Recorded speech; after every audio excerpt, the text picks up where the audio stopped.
Hey friends, it's Jasmine, and I hope that you all are doing well. If you're new to my channel, hi, welcome.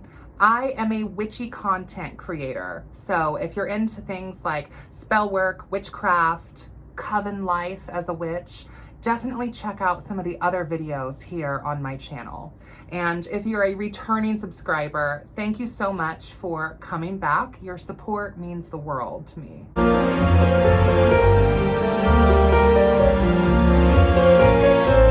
I really wanted to make kind of a formal video talking about going to a witch event or a witch's ritual, kind of what you can expect if you are, going to a coven's ritual. I feel like a lot of what I'm going to say would also apply to any sort of like pagan styled gathering. So it's not exclusively a video just for witches. I feel like it can apply to pagans as well, the wider pagan community.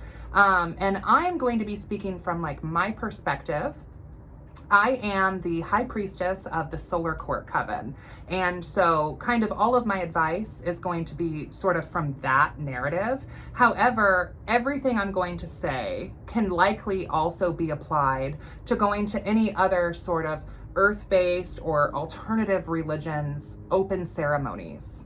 If you are looking at this video, you have likely either been invited to attend a ceremony, maybe by a friend, or maybe you've seen a ceremony like in your local area going on. But this, like I said, is going to be kind of like my advice to you about going to an open ceremony or a Sabbat or any sort of like pagan witch ritual. So I do kind of want to address some terminology here that I'm going to be using in this video, just so that we're all like on the same page. So there are rituals that are closed, and closed rituals are typically rituals that are only for initiated members.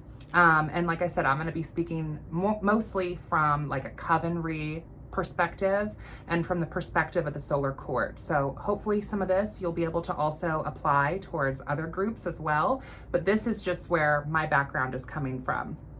So there are closed rituals, and closed rituals entails exactly what it sounds like. A closed ritual is only for those who are initiated. Then there are open rituals, and open rituals mean that they are available via invitation only. An open ritual, in order to attend that, you would need to be invited by at least one initiated witch of the coven. And if you do have that invite, then that invites you. So that doesn't necessarily invite your friends or partner or children. It would be an exclusive invitation that would not include plus ones. And then there are public rituals, which public rituals are exactly what it sounds like. They are for the whole public. So that means that if you see a ritual like online on Facebook, or if you see a ritual just kind of like floating around, like through Meet Me apps or groups, they're probably public to where anybody and everybody is welcome to attend, which would mean that plus ones would be welcome, and you wouldn't necessarily need a specific invitation from an initiated witch in order to be there. Now, for our coven, at this time, we have mostly put on open rituals. And we've been doing this now for the past 5 years, where during the light half of the year, we have open rituals where we have, invited friends and guests to come and celebrate the Sabbath with us. So, those are open. So those are invitations for specific people. And, those invitations don't necessarily equal an interest in initiation. Like, it can be, but I have plenty of friends who come to our rituals who just enjoy open ritual and who enjoy sort of like group ritual, but aren't ever necessarily interested in like actually initiating. And that's totally fine too. So if you do receive an open invitation, it's not necessarily saying, join us. Also, if you've received an open invitation, then that means that you probably know someone who is initiated in the coven. So if you have questions, you should feel free to be able to reach out to that person who invited you, or if you know some of the other members of the coven, usually it's totally fine for you to reach out to them as well and ask them any questions that you may have, or ask them, you know, about offerings or ritual details, things like that. In our rituals, typically most of the details are announced, so everyone kind of knows what the overall sort of vibe for the ritual is and like what to expect. However, in our coven, we definitely do take some precautions to kind of keep what is sacred shrouded and also invoke the fourth power being the power of keeping silent. So while if you receive an invitation, you will vaguely know where the ritual will be held, like that location will be disclosed to you in a general sense of where the location is. But then we typically have what we call like a shepherd, which is someone who meets you at the meeting area and brings you actually to where the ritual is.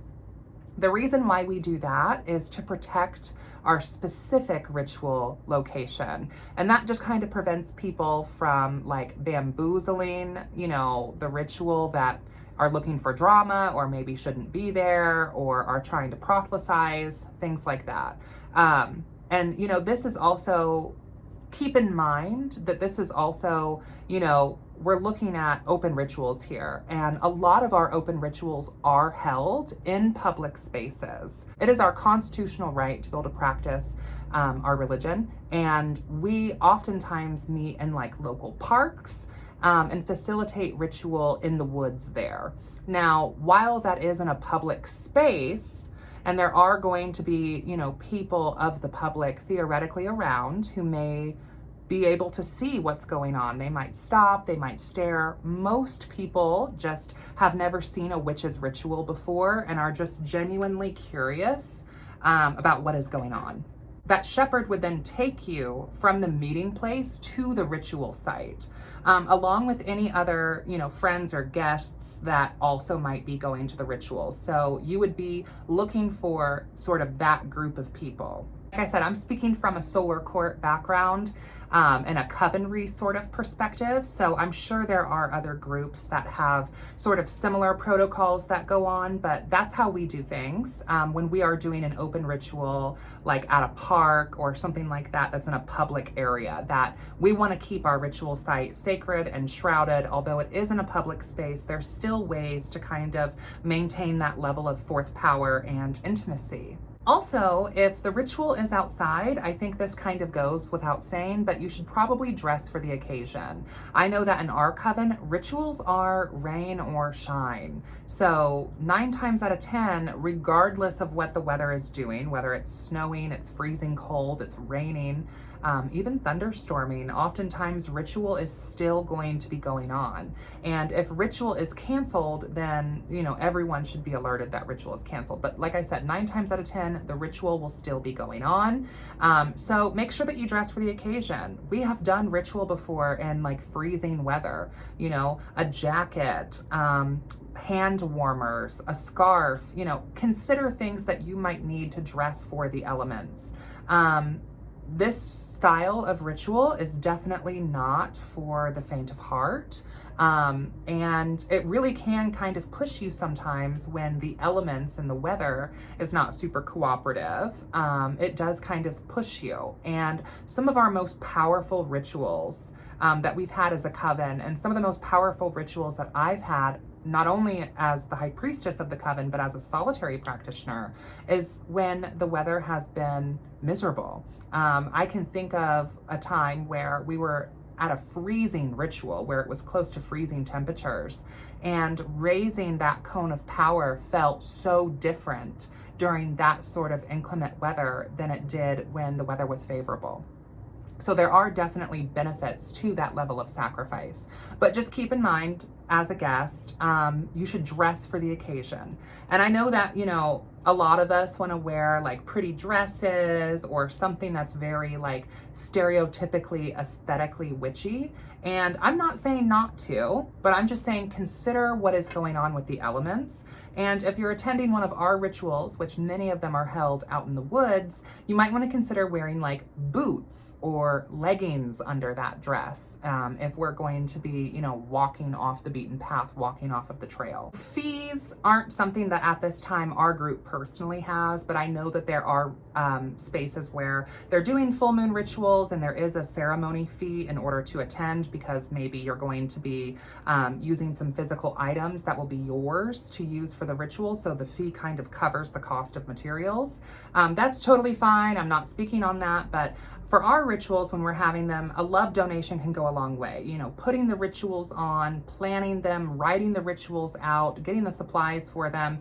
It is an act of service and it is very much an act of love, but throwing, you know, $2, $3, $5 in the cauldron pot definitely can help offset some of those costs and will make a really big difference to the group ritual that you're attending.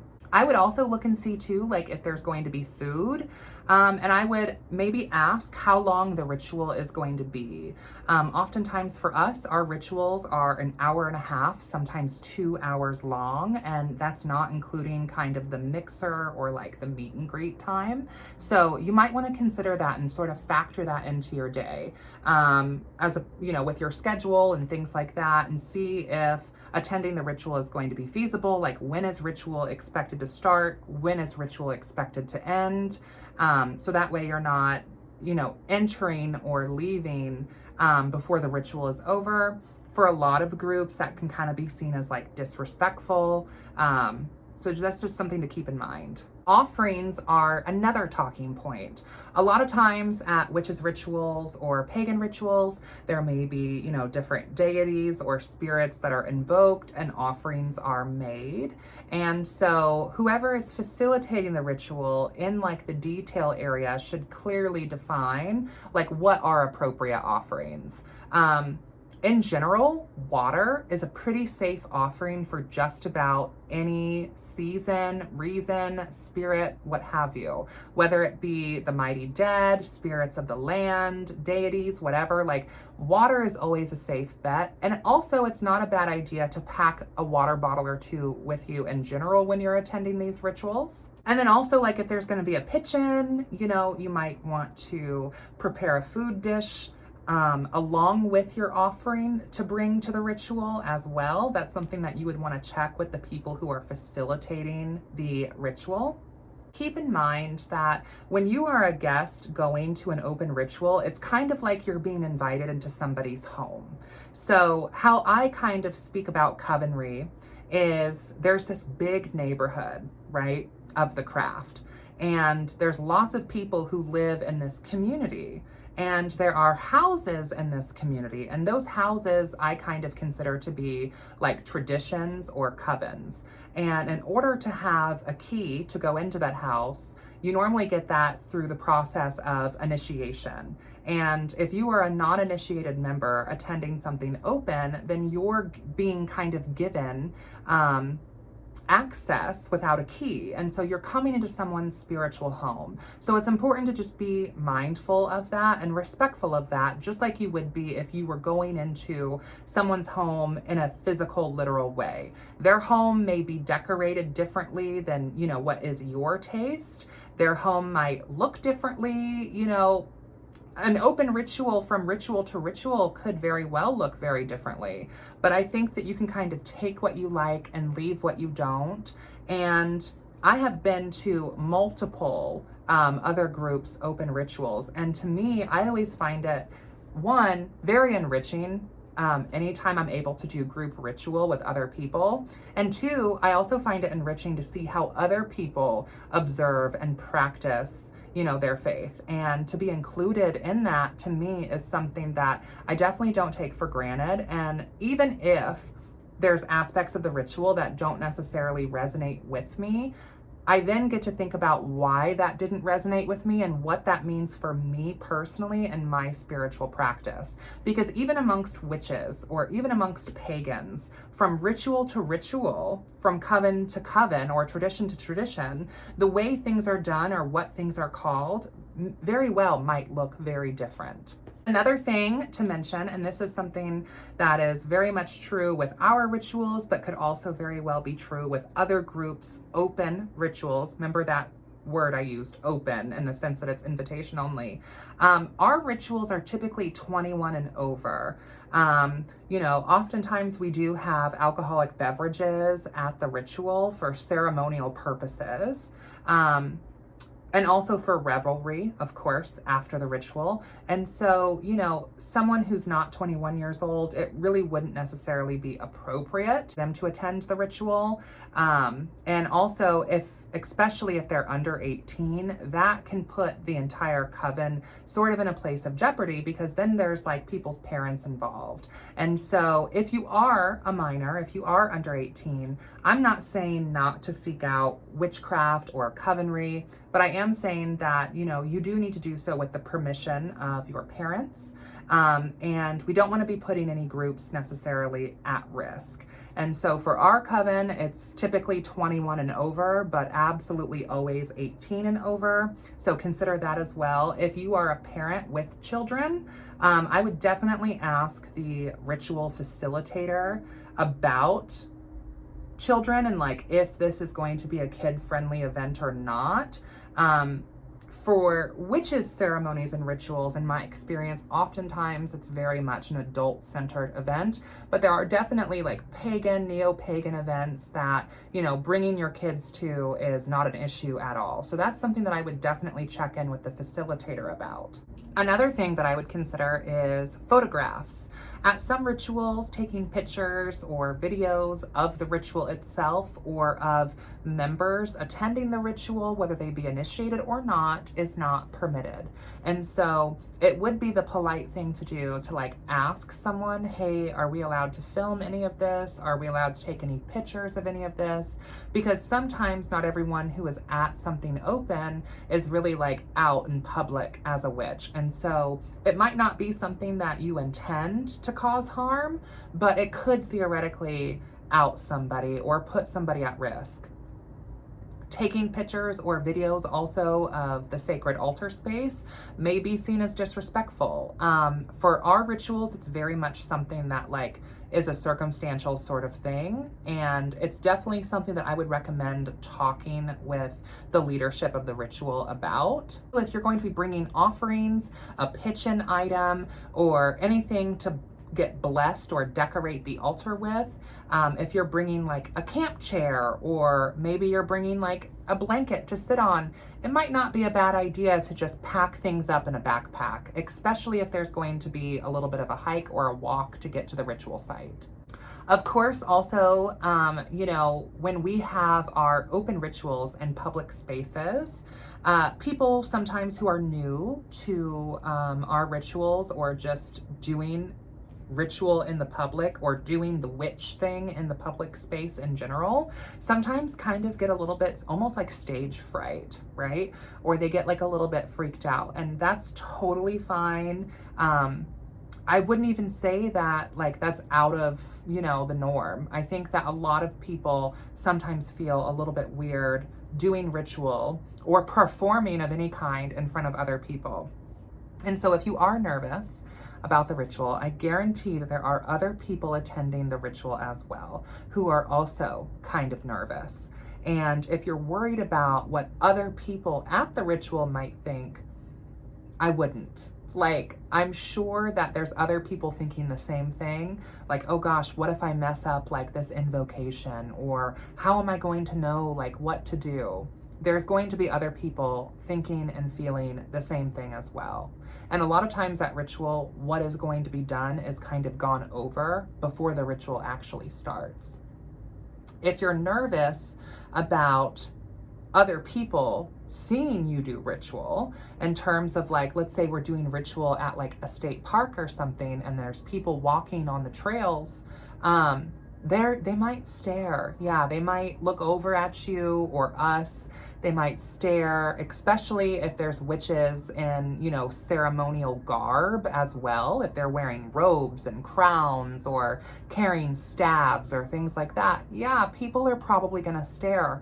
A lot of what we are doing is so outside of the norm of like what most people are maybe seeing at like a public park or a state park or out in the woods. So I don't think that I would immediately jump to someone having, you know, bad intentions about the ritual or anything like that. I mean, it is our constitutional right to be able to practice our religion where we live, you know, as long as we're not hurting other people or disrupting the peace. Like, we have a legal right to be there and to do what we're doing, as long as we're also following like the rules of the land, so to speak.